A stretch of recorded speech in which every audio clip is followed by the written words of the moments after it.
Hello and welcome back to Skillweb. In this video, I will show you how to make backgrounds transparent in GIMP. So let's get started.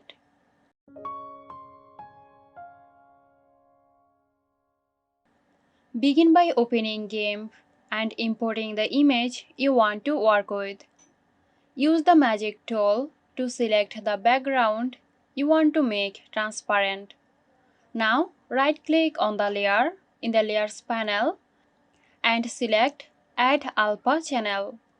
With the background selected, press Delete or backspace on your keyboard. This action will remove the selected background, making it transparent. Zoom in and use the eraser tool or paintbrush tool with a soft brush to refine any rough edges or areas that needs further adjustments. So that's it. Hope you found this tutorial helpful. Stay tuned for more helpful tutorials here at Skillweb. This video is sponsored by Xirosoft. Xirosoft offers graphic design, UI UX design, digital marketing and web development.